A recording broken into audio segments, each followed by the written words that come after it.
இன்று மலர்ந்த மலர்கள் அனைவருக்கும் இனிய பிறந்தநாள் வாழ்த்துக்கள். இன்னைக்கு பார்த்தீங்கன்னா ஹெல்த்தியான டிஃபனும் லஞ்ச் பாக்ஸும் வந்து ரெடியாக இருக்குது. என்னென்ன பண்ணியிருக்கேன்னு பார்க்கலாம். அதுக்கு முன்னாடி உங்களுடைய டவுட் வந்து நான் கிளியர் பண்ணிடுறேங்க.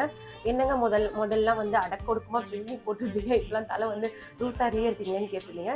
ஆக்சுவலாக பார்த்தீங்கன்னா ஸ்ட்ரெயிட் பண்ணதுக்கப்புறம் கொஞ்சம் நாளைக்கு பின்னக்கூடாது, அதனால தான் வந்து இப்படி விட்டுருக்கு, அதனுடைய இது வந்து போயிடுமோ, அதனால தான் டவுட் கிளியர் ஆயிருக்குன்னு நினைக்கிறேன். ஷரத்துக்கு வந்து ரெடி பண்ணி கொடுத்து அனுப்பிட்டேன். இப்போ நேற்றாக தான் பேக் பண்ணோம். இங்கேருந்து ஸ்டார்ட் பண்ணலாங்க.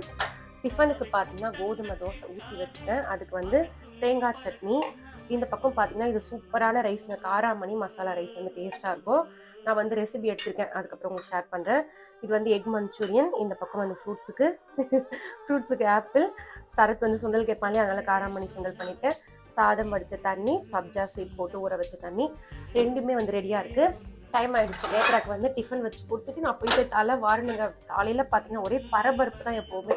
அவ்வளோதாங்க இன்றைக்கி நம்ம வீட்டில் வந்து ஸ்பெஷல். உங்கள் வீட்டில் என்ன ஸ்பெஷல்?